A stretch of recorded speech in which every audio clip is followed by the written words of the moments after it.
अस्सलाम वालेकुम नाज़रीन, उर्दू पॉइंट का मेला presented by Superfix auto centre and coral beach resort Sharjah.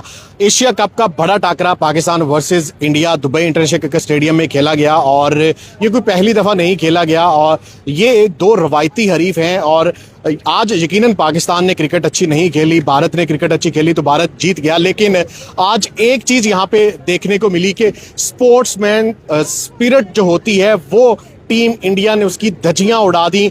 दुनिया भर में स्पोर्ट्स होती है, चाहे वो क्रिकेट है और डिफरेंट, चाहे वो फुटबॉल है, हॉकी है, डिफरेंट स्पोर्ट्स होती हैं और हर जगह बहुत सारे रवायती हरीफ हैं दुनिया में।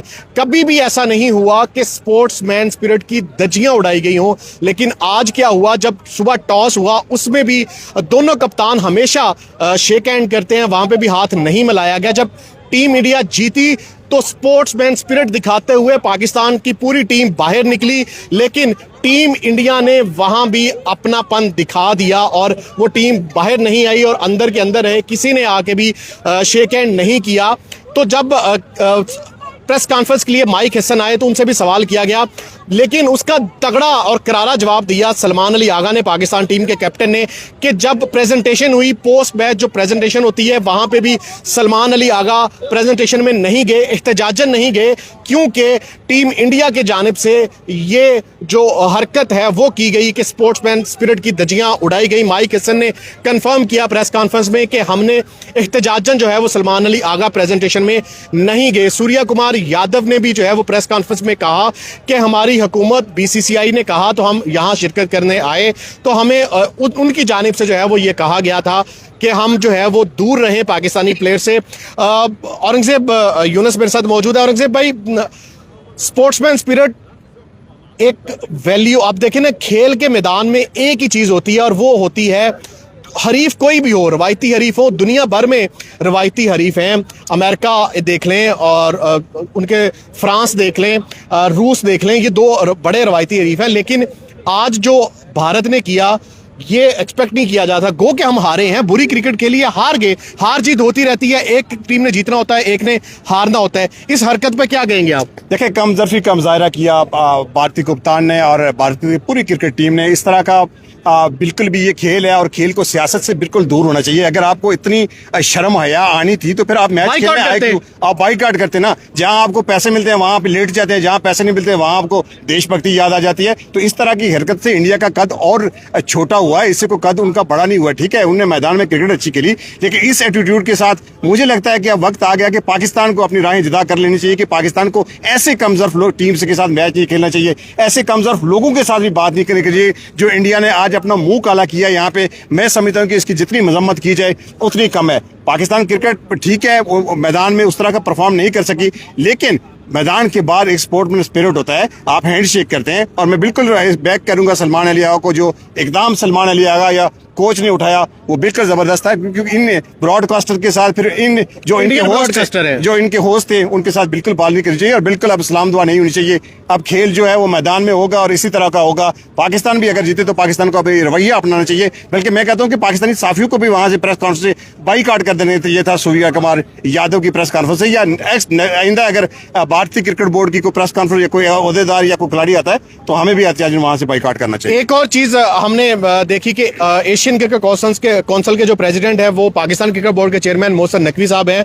मोहसिन नकवी, याद होगा आपको चैंपियंस ट्रॉफी में जब ये मामला छिड़ा था कि टीम इंडिया पाकिस्तान नहीं आई तो न्यूट्रल वेन्यू पे चैंपियंस ट्रॉफी के मैच हुए, इसी दुबई इंटरनेशनल क्रिकेट स्टेडियम में हुए, तो यहीं पे खड़े होकर चेयरमैन ने एक बात की थी, आपको भी याद होगा, कि अब जो भी होगा बराबरी की बुनियाद पर होगा, अगर वो नहीं आएंगे तो हम भी नहीं जाएंगे। तो आज बराबरी की बुनियाद पर अब क्या चेयरमैन नकवी, मोहसिन नकवी साहब या एसीसी के जो प्रेसिडेंट है के तौर पर अब कोई एक्शन लेंगे या पाकिस्तान क्रिकेट बोर्ड की हैसियत से कोई एक्शन लेंगे? उनको चाहिए कि अब भी बराबरी की बुनियाद पे हम क्या कदम उठाना चाहिए हमें? देखिए, मुझे नहीं लगता कि कोई लीगल एक्शन इस पे बनता है या कोई लीगल एक्शन उठाया जाएगा, क्योंकि सूर्या कुमार यादव की प्रेस कॉन्फ्रेंस अगर हमने सुनी तो उन्होंने कहा कि क्लियरली हमें बोर्ड और गवर्नमेंट की तरफ से इंस्ट्रक्शन थी कि आपने ऐसा अमल करना है। तो जब बोर्ड की या गवर्नमेंट की इंस्ट्रक्शन आ जाए तो फिर प्लेयर पे मेरा नहीं ख्याल कि कोई ब्लेम किया जा सकता है। तो मुझे नहीं लगता कि कोई लीगली एक्शन मोहसिन नकवी साहब या ACC ले सकती है। हाँ, इखलाकी तौर पर पाकिस्तान ने जो इक़दाम किया, जो सलमान अली आगा ने इक़दाम किया, इसके बाद भी इंडिया पाकिस्तान का मैच मुतवक्की है, उसमें भी मेरे ख्याल में यही रवैया पाकिस्तान को अपनाना चाहिए, पाकिस्तानी प्लेयर को अपनाना चाहिए। और अगर पाकिस्तान भी जीता है तो उनको भी बिल्कुल हैंडशेक की तरफ नहीं जाना बिल्कुल चाहिए। ये चीज कंफर्म की है। एक और एहतजाज जो है वो जाके रेफरी, जो मैच रेफरी होते हैं ICC के, उनको भी जाके रिकॉर्ड करवाया गया है कि ये क्या है। एक कंप्लेन की सूरत, एक प्रोटेस्ट एहतजाज रिकॉर्ड करवाया गया है। माइक हैसन ने भी उसको कंफर्म किया कि हमने मैच रेफरी को जाके भी जो है कंप्लेन दी है, अपना एहतजाज जो है वो रिकॉर्ड करवाया है। तो इसमें मैच है, रेफरी कोई एक्शन ले सकते हैं? देखिए, मुझे नहीं लगता कि शायद कानूनी तौर पर मैच रेफरी इस बात पे कोई एक्शन ले सकते हैं, क्योंकि जब आपकी गवर्नमेंट इन्वॉल्व हो जाती है तो फिर मेरा नहीं ख्याल कि मैच रेफरी इस पे, क्योंकि कोई कोड ऑफ कंडक्ट की खिलाफ वर्जी तो हुई नहीं। इखलाकी तौर पर इंडिया की ये हरकत जो है बड़ी कमजोर गिरी हुई हरकत है, गिरी हुई हरकत आप इसे कह सकते हैं। तो मुझे नहीं लगता कि लीगली कोई एक्शन लिया जा सकता है। हाँ, इखलाकी तौर पर इसके क्या क्या इम्पैक्ट आगे जाके पड़ेंगे, क्योंकि आगे वुमेन वर्ल्ड कप आ रहा है, फिर आगे मेंस T20 वर्ल्ड कप आ रहा है, उसको भी इंडिया होस्ट कर रहा है। तो अब देखते हैं कि अब ये सिनेरियो और ये सिलसिला कहाँ जाके रुकता है। बिल्कुल, क्योंकि मैं फिर वही रिपीट करूंगा, यकीनन पाकिस्तान क्रिकेट बोर्ड के चेयरमैन मोहसिन नकवी वही बात दोहराएंगे कि बराबरी की बुनियाद पर अब जो भी होगा। आज हमने देखा कि अगर उन्होंने पहल नहीं की, हमने पहल की, उन्होंने कमजरफी का मुजाहरा किया, उन्होंने गिरी हुई हरकत की। शेक हैंड जो है वो स्पोर्ट्समैन स्पिरिट का हिस्सा है। दुनिया भर में कोई भी स्पोर्ट हो, जब भी खिलाड़ी आपस में ग्राउंड में उतरते हैं वो एक दूसरे के साथ शेक हैंड जरूर करते हैं, लेकिन आज कमजरफी दिखाई। अगर हम परफॉर्मेंस की बात करें, परफॉर्मेंस तो हमने ऐसी की है कि उस पर मायूसी का इजहार ही हम कर सकते हैं, अपना जो गुबार है वही निकाल सकते हैं, क्योंकि मैदान में तो हमें शिकस्त हुई है। देखिए, डेफिनेटली अब अगर आप मैच जीत जाते तो फिर सारा सिनेरियो ही चेंज हो जाना था ना, फिर बॉल तो आपके हाथ में होनी थी। तो अब मैदान के अंदर आप इस तरह की परफॉर्मेंस अगर आपने देखा ही है तो मेरे ख्याल में अब इस चीज़ के पीछे हमें नहीं छुपना चाहिए कि इंडिया ने हैंडशेक किया या नहीं किया, प्रेस कॉन्फ्रेंस में कोई आया नहीं आया। मैदान पे जो परफॉर्मेंस है सबसे पहले हमें उसको देखना चाहिए कि हमने जो क्रिकेट खेली है वो इतनी बुरी क्रिकेट खेली है, मैं अल्फाज में बयान नहीं कर सकता। आप साइम अयूब को देखें, पहली बॉल पे आउट हो रहे हैं। आप मोहम्मद हारिस को देखें, मुझे तो मोहम्मद हारिस की समझ ही नहीं आती कि वो किस तरह के प्लेयर हैं। बुमराह को पहली दफा जिंदगी में सामना कर रहे हैं और शॉट देखे कैसे खेल रहे हैं। साहबजादा फरहान सेट होकर आउट है। राना फहीम अशरफ दुमे पड़ी हुई थी, राना फहीम अशरफ आज राना फहीम अशरफ ने 3 दफा रिवर्स स्वीप खेलने की कोशिश की है। जो सीधे बैट से नहीं खेल सकता वो उल्टे बाज में बैट से कैसे खेलेगा। और जब आउट हुए उस वक्त भी 17 बॉलें थी। शाहीन शाह अफरीदी 2 छक्के लगा रहे हैं। यार, आप इनिंग्स तो बिल्ड कर लो, पार्टनरशिप लगा लो, कोई 1-2 छक्के लग जाते हैं। उसके बाद सुफियान मुकीम आया, बुमराह को 2 चौके लगाए तो फिर भी स्कोर 127 तक, वरना हम तो 110 तक रुकने वाले थे। तो मुझे नहीं समझ आ रहा है, नवाज पहली बॉल पे आउट हो गया। इतना बैक करते हैं इस टीम को, नई टीम है, यंग टीम है, ये कहीं कहाँ। आप बांग्लादेश से जीत के खुशियां मनाते हैं, आप UAE से जीत के खुशियां मनाते हैं, आप अफगानिस्तान से जीत के खुशियां मनाते हैं। बड़ी टीम जब आपके सामने आई तो देखा ना आपने कैसे आपकी टांगें कांप गई। मुझे तो फिर वही जुमला आता ना बिलावल भुट्टो वाला। ये बात मैं करने वाला था कि हमने ओमान को शिकस्त दी, UAE को शिकस्त दी, अफगानिस्तान को हम छोटी टीमों ही कंसिडर कर लेते हैं। तो जब भी जैसे ही हमारे सामने एक बड़ी टीम आई तो उनके सामने तो हम ऐसे लग रहे थे जैसे कोई क्लब की टीम है। अपनी जिद, अना, सियासत को एक तरफ रख के हमें बाबर आजम और रिजवान को इस टीम में, आप मुझे एक बताएं यार, 1000 गुना दुनिया के किसी बंदे से आप पूछ लें, क्या मोहम्मद हारिस से मोहम्मद रिजवान बेहतर नहीं है? क्या बाबर आजम इस टीम में जगह नहीं कंसिस्टेंट थे वो? आप मुझे ये बताएं ना, अगर आप UAE के खिलाफ रन नहीं करें, अगर आप ओमान के खिलाफ रन नहीं, कहां रन करेंगे? आप कहां के प्लेयर हैं? मैं इस बात में छुपने नहीं दूंगा कि आपने 2 ओवर में 2 विकेटें ले ली, आपने फील्डिंग अच्छी कर ली, आपने 8 नंबर पे आके 1 छक्का मार दिया, इसके पीछे नहीं छुपने दूंगा। मैच विनर जो होता है, कोई मुझे जितने ये UAE के अगेंस्ट आपने खेले, अफगानिस्तान के, बाई चांस आप UAE से जीत गए, उनका एक्सपीरियंस कम था इसलिए आप जीत गए। आपने तो उनके बराबरी पे जाके उनका मुकाबला किया।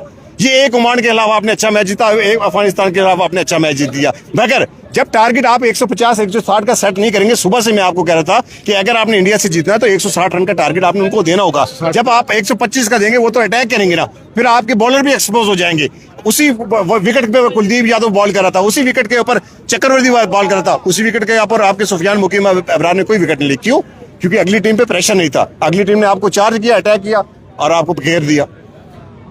लेकिन ओमान की आप बात करें, ओमान से हमने अच्छा मैच जीता, बड़े मार्जिन से जीता, लेकिन मुझे लगता है कि ओमान के बैटर्स उस तरह के नहीं थे और हमारी बॉलर्स ने जो है वो प्रेशर क्रिएट किया, अर्ली विकेट्स मिली और फिर जो है वो ऑल टीम आउट हो गई। ओमान जो है वो एसोसिएट मेंबर है, बिल्कुल इतनी क्रिकेट खेलता है और वो सारे नहीं है। हाँ जी, वो उनकी क्रिकेट नहीं है। इसी तरह UAE है, उनकी क्रिकेट नहीं है। पाकिस्तान 40 साल से 50 साल से क्रिकेट आ रहा है। पाकिस्तान की क्रिकेट में तारीख है। पाकिस्तान ने वर्ल्ड कप जीते हुए हैं, T20 world cup, Pakistan champion trophy जीता हुआ है। पाकिस्तान को कहां लाके खड़ा कर रहे हैं? अब पाकिस्तान की टीम को आपने वहां लाके खड़ा कर दिया है कि जितनी मर्जी आपकी, यार साइम अयूब से खुशकिस्मत कोई आदमी होगा?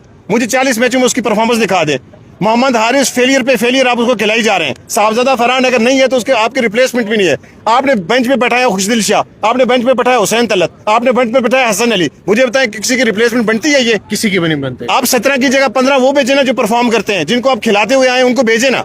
बाबर आजम को लाए इस टीम में, इब्रार को लाए। आपकी क्या क्या उनसे दुश्मनी है? जिस बंदे ने 14,000 रन किए हैं उस बंदे को आज आप सिखाएंगे कि आपके स्पिन के अगेंस्ट आपकी टेक्निक नहीं है? ये जो खेल रहे हैं इनकी स्पिन के अगेंस्ट टेक्निक है, अगेंस्ट टेक्निक नजर आ गई ना आज। स्पिन की अगेंस्ट टेक्निक है। आपका कप्तान जो है एक दफा आउट हुआ, वो तो रिव्यू लेके बच गया, दूसरी बार पे सीधा हाथ में मार के आउट हो गया। ये स्पिन के खिलाफ आपकी टेक्निक है? कोई एक भी पाकिस्तानी बैटर जो है वो स्पिनर्स को उस टेक्निक से अपनी स्किल लेवल पे खेल ही नहीं पाया। आप बाबर आजम की बात कर रहे हैं। बाबर आजम 2021 में इसी टीम को हमने इसी स्टेडियम में सेमीफाइनल खेला, इंडिया बाहर हुआ। 2022 एशिया कप में हमने फाइनल खेला, इंडिया बाहर हुआ। 2022 का T20 वर्ल्ड कप हमने खेला, फाइनल, इंडिया बाहर हुआ। 2023 से हमारी क्रिकेट का फॉल डाउन स्टार्ट हुआ जब एशिया कप में हम पिटे। एशिया कप के बाद 2023 में, फिर 2024 में हमारे साथ जो हुआ, तो तब से ये तब होना शुरू हुआ जब टीम में एक ग्रुपिंग के अनासर नजर आना शुरू हुए, यारी दोस्ती की बातें शुरू होना हुई। लेकिन 3 साल हमारी क्रिकेट की क्वालिटी बहुत अच्छी थी। हमने T20 वर्ल्ड कप फाइनल खेला, एशिया का फाइनल खेला, T20 वर्ल्ड कप का सेमीफाइनल खेला। दुरुस्त कहा आपने। यही मैं कह रहा हूं कि आप टूर्नामेंट बेशक नहीं जीते, लेकिन आप बड़े टूर्नामेंट के फाइनल भी आपने खेले, आपने बड़े टूर्नामेंट के सेमीफाइनल भी खेले। मुझे बताएं जो हालत आपकी लग रही है, मुझे तो लगता है अगर यूएई से आप हार गए तो आप टूर्नामेंट से बाहर हो जाएंगे। जैसे आपकी रवायत चलती हुई आ रही है कि टूर्नामेंट के हर टूर्नामेंट के पहले हाफ में आप बाहर हो जाते हैं, वही काम आपने वहां लाके जाके खड़ा कर दिया। आप जिस बुरी शिकस्त आपकी हुई है, आपका रन रेट भी नीचे गिरा है। तो मुझे तो इस टीम की समझ नहीं लगती। इस टीम की समझ या तो लगती है मोहसिन नकवी साहब को, या आकिब जावेद साहब को, या फिर इस कोच को लगती है जो 14,000 रन करने वाले बाबर आजम को समझा रहा है कि आपकी टेक्निक ठीक नहीं है, और जो टेक्निक वाले लाए हैं वो एक बॉल नहीं खेल रहे हैं और उनको खिलाई जा रहे हैं, उनको मौके पे मौके दिए जा रहे हैं। और बाबर आजम के लिए दरवाजे बंद है, रिजवान के लिए दरवाजे बंद है, इसलिए कि इस टीम में लाइकिंग और डिसलाइकिंग है और ग्रुपिंग है और इस टीम में सियासत है।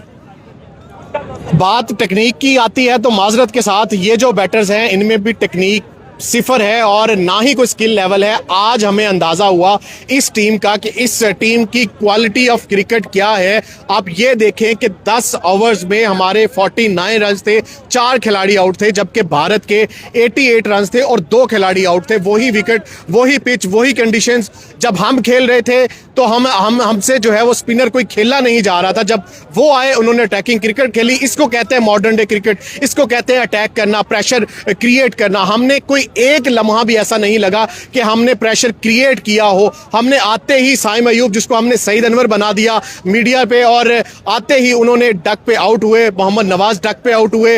बैटिंग हमने सलमान अली आगा की भी देखी, 12 बॉलों पे उसने 3 रन बनाए। गो के साहिबजादा फरहान जो है वो एंड तक खेले, लेकिन वो एक एंड ही चलाते रहे, स्ट्राइक रोटेट नहीं की गई। किसी एक स्पिनर के अगेंस्ट जो है वो स्ट्राइक रोटेट नहीं हुई, सिंगल डबल तक लेने नहीं गए।